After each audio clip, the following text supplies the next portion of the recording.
뭐라고 묻든 간에 정말 앵무새처럼 여러분 무한 반복을 하시면 그때 이제 수사관이 딱 깨닫습니다. 아, 내가 이 사람한테는 이 질문 무한 반복해도 계속 이 답만 나오겠구나. 이 사람은 정말 변호인 조력을 잘 받았고 지금도 잘 받고 있구나. 이거 내가 해도 소용없겠구나 하고 포기합니다, 여러분. 그러면 저희가 실제 조사를 받을 때 네. 보통 이제 구두로 수사관이 질문을 하고 피의자, 그러니까 피고소인 조사를 받으시는 분이 답변을 하는 형식으로 조사가 이루어지지 않습니까? 그렇죠. 그럴 때 어떤 점들을 좀 주의하면 좋을까요? 저는 일단 좀 한번 시간 순대로 한번 좀 살펴보면 좋을 것 같은데요. 여러분 일단 먼저 가게 되면 여러 가지 권리를 고지받게 됩니다. 진술 거부권, 또 뭐 불리하게 행한 진술은 법정에서 유죄 증거로 뭐 사용될 수 있고, 또 뭐 변호인 조력 받을 수 있고, 이런 이제 여러 이제 권리들을 고지를 하게 되고, 처음에 여러분 한 사람께 딱 줍니다. 그럼 질문이 3개가 있어요. 위에는 뭐 진술 거부권 관련된 뭐 고지 내용이 있고, 첫 번째 질문이 뭐냐면 이러이러한 권리가 있다는 것을 고지 받으셨습니까? 라는 질문이 있어요. 고지 받았으니까 여러분 거기에는 네라고 쓰시면 되겠죠. 그다음에 두 번째 질문이 뭐냐면 진술 거부권 행사하시겠습니까? 라는 질문이 있어요. 네. 대부분 이제 아니요라고 합니다. 그다음에 세 번째가 변호인의 조력을 받겠습니까? 하면 이제 변호인이 있으면 네, 없으면 아니요. 그래서 일반적으로 정답은 네, 아니요, 네. 근데 제가 정말 꿀팁을 하나 말씀드리면, 네. 제가 피의자라면 네, 아니요, 네로 저는 안 합니다. 실제로 제가 누구를 변호를 했었는데 저랑 저희 의뢰인을 무고로 고발을 해서 제가 한번 조사 받은 적이 있었거든요. 네. 진술 거부권 행사하실 건가요? 라고 해서 제가 뭐라고 답변했냐? 필요시 행사하겠습니다. 라고 답했습니다. 만일 여러분이 변호사가 없는 상태, 또는 심지어 변호사가 입회해 있는 상태라 하더라도 수사관이 진술 거부권 행사하실 건가요? 대부분이 다 아니오라고 하거든요. 근데 만일 여러분이 거기서 필요시 행사하겠습니다라고 말하면 수사관이 깜짝 놀랄 거예요. 그렇게 답한 사람이 없거든요. 근데 여러분 그게 답으로 치면 거의 A+ 답변입니다, 진짜. 예. 진술 거부권은요, 필요에 따라서 내가 어떤 경우에는 행사하고 어떤 경우는 행사 안 하고, 한 질문 안에서도 내가 어떤 부분은 진술할 수도 있고 어떤 부분은 진술 거부할 수도 있어요. 그러니까 사실 정말 정확한 정답은, 제가 권유하는 진짜 정답은 필요시 행사하겠습니다입니다. 그냥 진술 거부권 통으로 다 행사해서 진술 거부하면 안 돼요?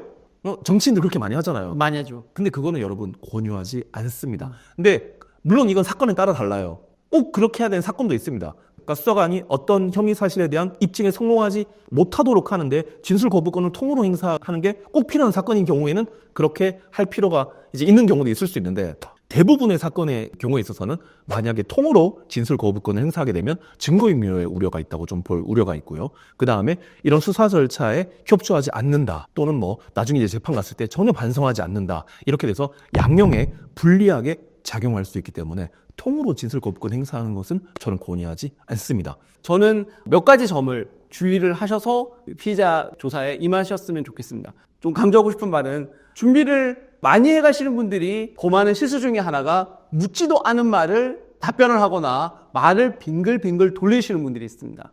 저는 처음에 묻는 말에 답변하라고 강조드리고 싶습니다. 가령 수사관이 A라는 질문을 하면 일단 A를 답변을 하시거나 아니면 필요에 따라서 정말 신중하게 진술 거부권을 행사하셔야 됩니다. 그런데 많은 의뢰인들이 A라는 답변을 바로 하면 자신에게 불리할 것 같으니까 A를 분명히 물었는데도 불구하고 B, C, D를 순차적으로 설명을 하고 맨 나중에 가서 A를 설명하겠다는 식으로 답변을 하시는 분이 많은데, 저는 절대로 그렇게 하지 말라고 말씀드리고 싶습니다.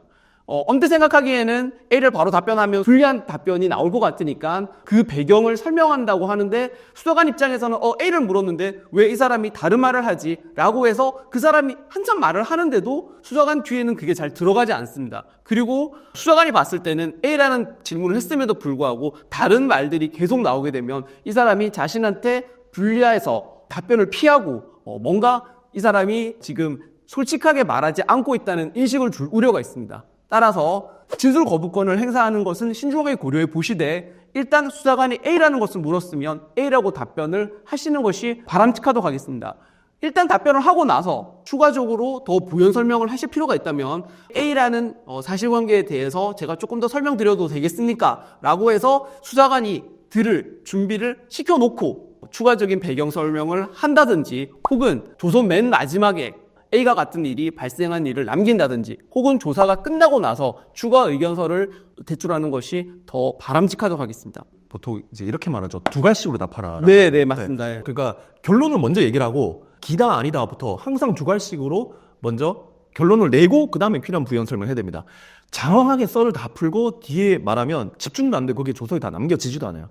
반드시 여러분 결론부터 먼저 두 가지로 답을 해야 되고 그 다음에 대부분 사람들이 동문서답을 굉장히 많이 하죠. 굉장히 많이 합니다. 네, 정말 동문서답을 많이 하는데 이게 여러분 이 법률가 시각에서 봤을 때 정말 이 동문서답이 너무 많거든요. 근데 이 동문서답이 결코 본인한테 유리하지가 않아요. 그래서 묻는 말에 대한 답을 해야 됩니다. 정확하게 뭐라고 묻는지를 듣고 묻는 말에 대한 답을 해야 하고 만약에 내가 묻는 말을 정확히 이해를 못했다면 다시 한번 말씀해 주시겠습니까? 라고 말을 해야 됩니다. 그렇게 해서 정확하게 질문의 취지와 의도를 파악을 하고 그리고 이제 답을 해야 하고요. 그 다음에 뭐 이런 경우도 있습니다. 이제 경찰이 어떤 혐의에 대해서 어떤 상당한 심증을 가지고 사실상 결론을 정해놓고 수사를 할 때도 있어요. 아는 경우도 있지만. 근데 그렇게 거의 이제 결론을 정해놓고 수사를 할 때 이 주변부터 이렇게 막 스텝을 밟아서 이렇게 주변 것까지부터 질문한 다음에 이제 핵심 질문을 딱 찌를 때가 있습니다, 여러분. 근데 그때 본인이 원하는 답변이 안 나오게 되면 그 질문을 또 하고 또 하고 또 하는 경우가 굉장히 많이 있습니다.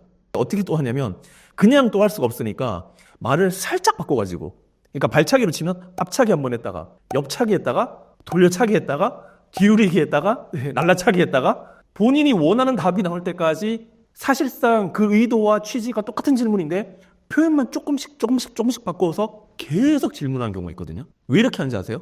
이렇게 하면 결국 흔들려서 경찰관이 원하는 답을 할 가능성이 높기 때문에 이게 수사기법으로 계속 이렇게 반복적으로 질문합니다. 나올 때까지. 이걸 이제 유도신문이라고 하는데 네. 사실 여기에 대해서도 저희가 다 코칭을 다 해드립니다. 해드리는데 그 비기를 조금 하나 노출해서 말씀드리면 저는 이렇게 말씀을 드립니다. 앵무새처럼 같은 답을 무한 반복하시면 됩니다. 뭐라고 묻든 간에 정말 앵무새처럼 여러분 무한 반복을 하시면 그때 이제 수사관이 딱 깨닫습니다. 아, 내가 이 사람한테는 이 질문 무한 반복해도 계속 이 답만 나오겠구나. 이 사람은 정말 변호인 조력을 잘 받았고 지금도 잘 받고 있구나. 이거 내가 해도 소용없겠구나 하고 포기합니다, 여러분. 근데 만약에 거기에서 여러분들이 멘탈이 흔들려가지고 이거 왜 계속 묻지? 이거 아까하고 같은 질문이나 다른 질문이었나? 이건 내가 이렇게 답해야 되나? 이렇게 내가 답해야 되나? 하는 순간 여러분들 그 틈을 파고들어서 여러분들은 술술 다 자백하게 될 우려가 있기 때문에 이거 꼭 명심하세요. 예.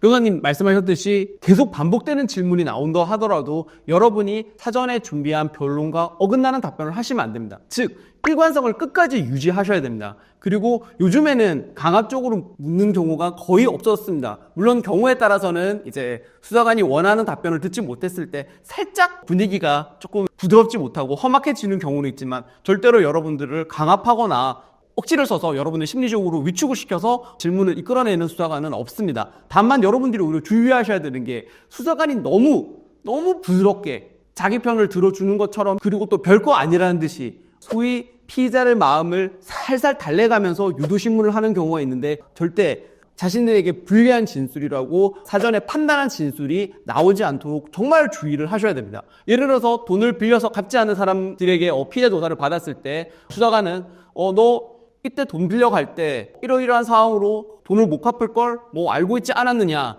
라는 식으로 굉장히 부드럽게 묻는 경우가 있습니다. 그럼 결국은 이제 차용금 사기죄에서 돈을 빌려갈 때 갚을 능력과 의사가 없었다는 것이 쟁점이기 때문에 질문을 굉장히 부드럽게 한다고 하더라도 여러분들께서 그 분위기에 넘어가서 핵심적인 여러분의 인식을 인정하는 진술을 함부로 하시면 안 된다고 하겠습니다. 그리고 이제 참 여기서 뭐 다 말씀드릴 수 없지만 좀 정말 꿀팁 하나 제가 말씀드리면 거듭된 이야기지만 여러분들이 만약에 변호인을 미리 선임을 하고 또 변호인으로부터 미리 예상신문사항 또 이렇게 모의고사 한번 보고 나면 그 범위를 벗어나는 경우가 거의 없어요. 정말 저 같은 경우는 정말 99.9% 그 범위를 벗어나는 경우가 없는데 만에 하나 그걸 뭐 벗어났거나 아니면 벗어나지 않았는데도 순간 뇌정지가 와서 내가 어떻게 답해야 될지 모르는 경우가 있었습니다. 제가 꿀팁 하나 드릴게요. 그때 여러분들이 바로 답을 하지 마시고 휴식권을 요청하세요. 어떻게 말하냐면 뭔가 굉장히 당스러운 질문이 왔다. 내가 이거 어떻게 답해야 되는지 모르겠다. 네네. 그러면 수사관한테 여러분 당하지 마시고 수사관님 저 잠깐 화장실 좀 갔다 와서 다시 조사 받아도 되겠습니까? 라고 하면 대부분 네 뭐 지금 6시 42분이니까 화장실 갔다가 뭐 한 7시 7시에 다시 뭐 시작하시죠. 저도 뭐 담배 한 대 태우고 뭐 시작하겠습니다. 대부분 이렇게 휴식권을 다 보장을 해줍니다. 요즘 굉장히 인권보호가 중요해졌기 때문에 근데 여러분 이거는 많이 써먹을 수 없어요. 너무 사실. 자주 쓰면 안 되겠죠. 예, 그래서 이 카드를 잘 아껴두셔야 돼요. 제가 생각할 때는 요거는 2번 정도까지 써먹을 수 있습니다, 여러분. 그래서 잘 아껴두셨다가 정말 이걸 써야 될 타이밍이 딱 왔을 때 그때 질문을 다 듣고 나서 말하는 것도 좋지만 처음에 딱 들어오는 느낌이 딱 오잖아요. 아, 내가 이거 답 못할 것 같다. 이거 내가 지금 내정지에 와서 뭐라고 내가 답했는지 모르겠다. 그러면 그 수사관의 질문이 채 끝나기 전에 말 끊으면서 아, 수관님 죄송한데 제가 좀 화장실 좀 급해서 잠깐 좀 쉬었다가 해도 될까요? 라고 하면 또 눈치 빠른 저 같은 변호사는 옆에 있어서 아, 수관님 뭐 잠깐 뭐 한 10분 정도 쉬었다 하시죠? 이러면 수사관이 대부분 한 10분 쉬었다가 뭐 이따가 다시 시작하겠습니다. 그리고 나가서 변호인과 미팅을 하시고 입장을 정리하시고 답변을 하시면 됩니다. 이거 진짜 꿀팁인데 제가 오늘 노출합니다. 네.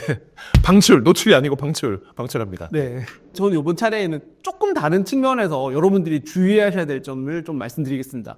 제 경험에 비추어 보면 이 질문 사항이라든지 고소장과 변소 내용을 너무 잘 준비를 해 오셔서 거의 예상 답변을 딸딸 외우듯이 해오시는 분이 계시는데 바람직하지 않습니다. 예상 질문을 잘 구성을 하고 거기에 대해서 어떤 식으로 사실관계를 구성할지 반복적으로 떠올리면서 그 사실관계의 어떤 총체적인 내용을 종합적으로 파악하는 것은 반드시 필요하지만 모의고사 답안지에 모범 답안들을 외우듯이 사실관계를 딱딱하게 외우시려고 하시면 안 됩니다.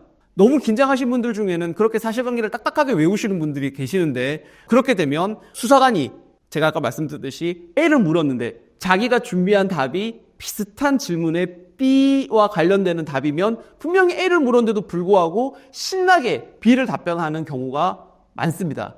그래서 너무 사실관계를 딱딱하게 외우듯이 준비하지 마시고 반드시 수사관이 어떤 말을 하는지 잘 경청을 하시고 조사를 받을 때 답변하는 것이 필요하다고 하겠습니다.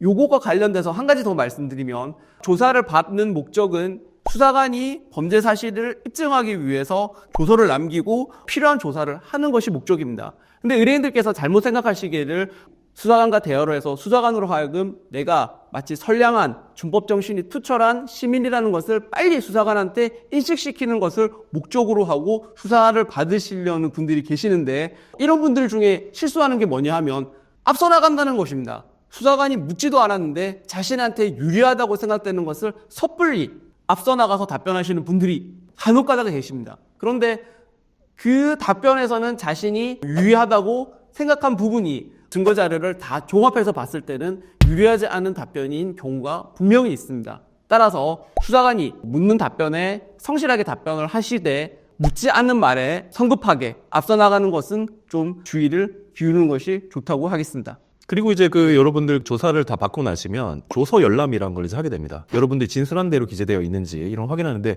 그 과정이 정말 중요합니다. 왜냐하면 대부분은요, 여러분들이 말한 대로 써주질 않아요. 수사관이 조금 심하게 표현하면 약간 자의적으로 쓸 때도 있습니다. 그리고 내가 쓴 워딩이 아닌데 다른 워딩을 쓰는 경우도 있고요. 또 막상 내가 얘기한 것과 실제로 써진 거 보면 나한테 약간 불리할 소지가 있게끔 써진 것들도 굉장히 많이 있습니다, 여러분. 심지어 어떤 문장이 통째로 빠져있는 경우도 있고 한 구나 단어 아주 핵심적인 게 빠져있는 경우도 굉장히 많아요.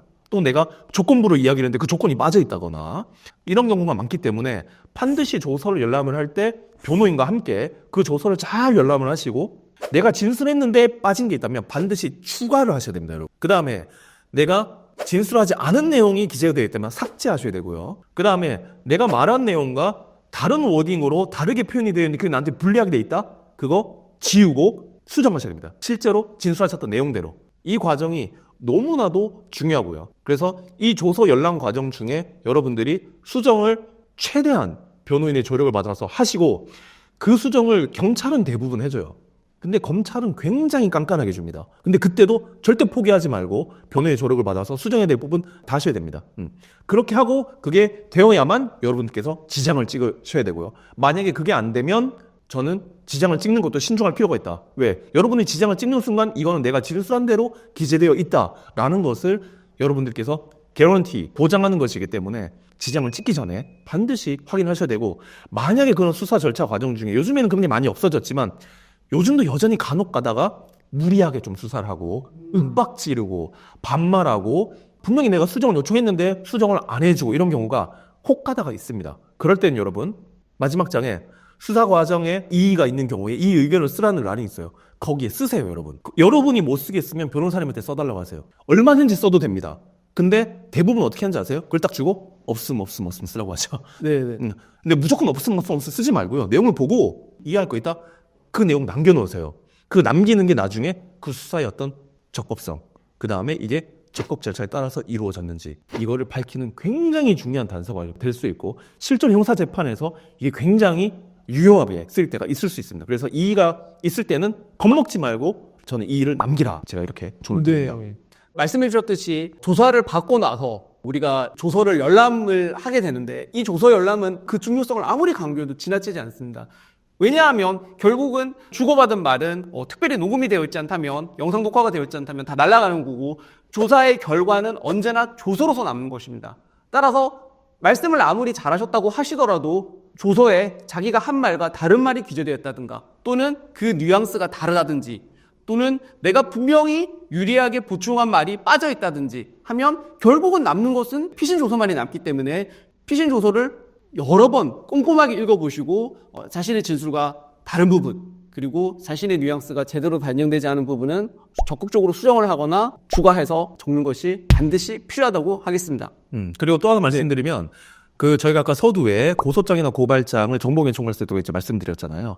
이렇게 여러분들이 피의자로서 조사를 받고 나서 또는 참고인으로서 참고인 진술을 받고 나서 그 피의자 신문 조서 또는 참고인 진술 조서도 본인 진술 서류로서 여러분들이 정보공개 청구 또는 열람 등사할 수 있습니다. 신문이 한 번만 이루어지는 경우도 있지만 그렇지 않은 경우도 많아요. 경찰이 또 불러서 피의자 신문을 또 받을 수도 있고요. 검사가 이제 또 불러서 피의자 신문을 또 할 수도 있습니다. 근데 기억력이 한계가 있잖아요, 여러분. 그래서 여러분들이 진술했고 또 조사했던 그런 질문, 답변 이런 내용을 그 조사가 끝나자마자 민원실로 가셔서 경찰인 경우에는 정보 개청을 하시고요. 검찰인 경우에는 열람 등사 신청하셔서 본인 진술 서류로서 피의자 신문 조서 또는 내가 오늘 진술한 참고인 진술 조서를 내가 정보공개 청구한다. 네. 내가 열람 등사 청구한다. 그러면은 본인 진술 서류는 본인에게는 다 내줍니다. 안 가리고 다 내줘요. 가리는 거는 어떤 경우만 가리냐? 대질 신문을 했는데 고소인과 피의자가 대질 신문을 했어요. 다 끝나고 나서 피의자가 내가 오늘 대질 신문한 그 대질 신문 조서 내가 정보공개 청구합니다 라고 하면 고소인이 답변한 부분은 가립니다, 여러분. 근데 여전히 내가 답변한 부분, 그러니까 나에 대해서 물어보고 내가 답변했던 부분은 다 여전히 여러분들께서 받아보실 수 있기 때문에 그거를 꼭 끝나고 나서 정보공개 청구를 해서 확보를 하시고 그리고 그걸 가지고 있는 상태에서 그 다음 조사를 대비를 하시는 것이 유리합니다. 여러분, 오늘은 저희가 경찰 조사를 앞두고 꼭 알아야 할 내용 그리고 경찰 조사 잘 받는 방법에 대해서 정말 저의 노하우를 아낌없이 다 드렸습니다. 말씀드리는 시간을 가졌습니다. 여러분, 옆집 변호사는 경찰 조사를 받으시는 피의자 또는 참고인 분들 편에 서서 또 정의의 편에 서서 여러분들이 경찰 조사를 잘 받을 수 있도록 여러분들의 든든한 버팀목이 되어 드리겠습니다. 네. 오늘 말씀드린 저의 이런 내용들이 유익하셨다면 구독, 좋아요. 알림 부탁드리겠습니다. 감사합니다. 감사합니다.